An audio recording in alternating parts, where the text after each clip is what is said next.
अपमान, बेइज्जती क्या कभी हुई है आपकी? कभी ना कभी तो हुई होगी।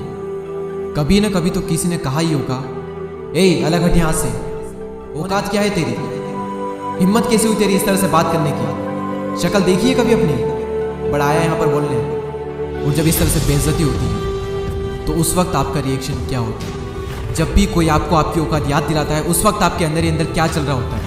उस वक्त आप कैसे रिएक्ट करते हो? अंदर ही अंदर क्या थॉट्स आते हैं? गुस्सा भी आता होगा, बहुत बुरा भी लगता होगा। पर क्या हो अगर मैं कहूँ कि बेइज्जती होना भी ज़रूरी है, मजाक बनना भी ज़रूरी है। क्योंकि इतिहास गवाह है कि जो जो इंसान ज़मीन से उठकर आसमान की ऊंचाइयों पर पहुंचा है ना, हर किसी का कभी ना कभी तो मजाक ज़रूर बनाए, कभी ना कभी तो बेइज्जती ज़रूर हुई है और कई बार हुई है। बात है सन 1999 की, जब रतन टाटा ने अपनी पहली passenger car Tata indica launch की थी और शुरुआती समय में ही ये बुरी तरह से फेल हो गई। टाटा ग्रुप के सभी मेंबर की सलाह थी कि इसे फोर्ड कंपनी को बेच दिया जाए और इसके लिए टाटा ग्रुप की फोर्ड कंपनी से बात हुई और फोर्ड के जो ऑफिसर्स थे वो भी भारत आकर टाटा के कार डिपार्टमेंट में दिलचस्पी दिखा रहे थे। और उसके बाद रतन टाटा को अमेरिका बुलाया गया और फोर्ड के ऑफिसर के साथ में रतन टाटा की एक बैठक हुई और उन्हें वहां पर कहा गया कि जब आपको इसके बारे में पता ही नहीं है तो आपने पैसेंजर व्हीकल में कदम ही क्यों रखा। और यही नहीं बल्कि उनसे ये भी कहा गया कि हम टाटा मोटर के कार बिजनेस को खरीद कर आप पर एक एहसान कर रहे हैं, आप इसे हमारा एक एहसान समझना। और रतन टाटा अपने इस अपमान को घोंट कर पी गए। इस घटना ने रतन टाटा को बहुत उदास किया। रतन टाटा ने बदले की भावना में समय गंवाने से ज्यादा जरूरी समझा अपनी कमियों को सुधारना। उन्होंने अपने कार सेगमेंट को बेचने का विचार बदल लिया और अपना पूरा फोकस अपने कार बिजनेस में लगा दिया। और कहते हैं समय पहिए के समान घूमता है और इसी तरह से समय पहिए के समान घुमा और रतन टाटा की मेहनत ने टाटा मोटर्स को सफलता की ऊंचाइयों पर पहुंचा दिया।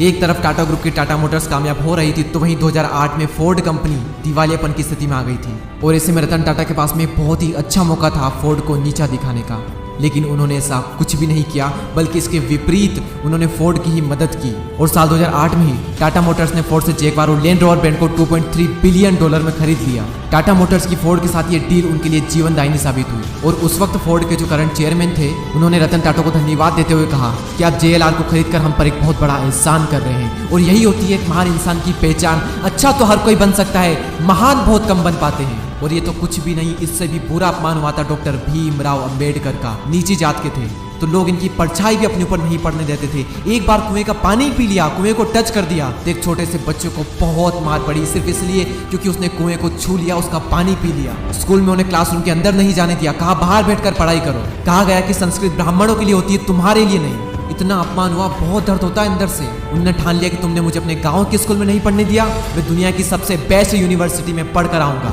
और कोलंबिया यूनिवर्सिटी से उन्होंने MA किया और उसके बाद लंदन स्कूल ऑफ इकोनॉमिक्स से MSc की और उसके बाद में लॉ की पढ़ाई की और फिर PhD की। और फिर जब वापस आए तब उन्हें मिलिट्री सेक्रेटरी की नौकरी मिली, जो उस वक्त बहुत ही अच्छी नौकरी थी। लेकिन उसके बावजूद भी उनका अपमान हुआ और वो अपमान उनके दिल पर लगा।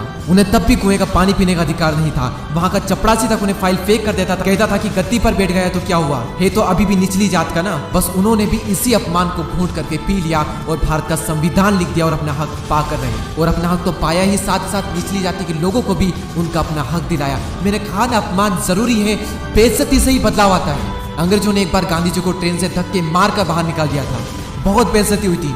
उनसे कहा गया था कि तुम काले इंडियंस डिजर्व नहीं करते हमारी ट्रेन में बैठना। और उन्होंने भी ठान लिया कि तुमने मुझे ट्रेन से बाहर निकाला है, मैं तुम्हें अपने देश से बाहर निकाल दूंगा। वो एक चिंगारी इतनी बड़ी क्रांति में बदल जाएगी, किसी ने सपने में भी नहीं सोचा होगा। अमिताभ बच्चन को भी रेडियो जॉब से उनकी भारी आवाज और उनकी लंबी हाइट की वजह से निकाल दिया गया था। और वही ऊंची हाइट और उनकी वही भारी आवाज आज उनकी पहचान है। अपनी कमजोरी को अपनी ताकत बनाओ, अपने अपमान का बदला अपनी सफलता से लो। जब कोई अपमान करता है ना तो अंदर ही अंदर आग लगती है, गुस्सा आता है बहुत। लोग गलती ये करते हैं कि उस गुस्से को वहीं पर निकाल देते हैं, लड़ाई झगड़े करते हैं, कंप्लेन करते हैं। उस गुस्से का यूज करना सीखो, अंदर दबाए रखो उसको और अपने अंदर की आग को बढ़ाते रहो, तभी बदलाव आएगा। क्योंकि कोई भी इंसान अपना सम्मान भूल सकता है लेकिन अपमान नहीं भूल सकता। कोई कुछ भी बोले तो उस वक्त रिएक्ट मत करो, अपना गुस्सा अपनी आग बाहर मत निकालो, अपने अंदर रखो।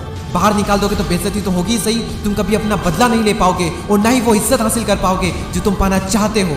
अपने अंदर बार बार ये बात बोलते रहो कि कहा था ना तुमने कि शक्ल देखी है अपनी, एक दिन ऐसा लाऊंगा कि तुम शक्ल देखने को तरसोगे। कहा था ना तुमने कि चल हट यहाँ से कोने पे तू, एक दिन ऐसा भी लाऊंगा कि कोई बैठा नहीं रहेगा जब मैं खड़ा रहूंगा। कहा था ना तुमने कि औकात क्या है तेरी, मेरी औकात में नहीं मेरा वक्त बताएगा।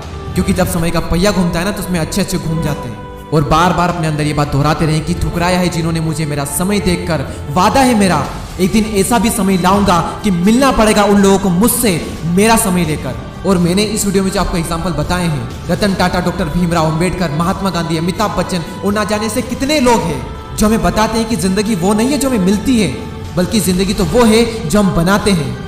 और किस तरह बेइज्जती का जवाब दिया जाता है बिना कुछ बोले। दीपक दैया चैनल पर हम ऐसे ही पावरफुल मोटिवेशनल वीडियोस लाते रहेंगे। आप लाइक और शेयर करके हमारा हौसला बढ़ाएं और नए वीडियोस को मिस ना करने के लिए सब्सक्राइब करके बेल आइकन को प्रेस करें। अगले वीडियो में फिर मुलाकात होगी, तब तक के लिए जय हिंद, जय भारत।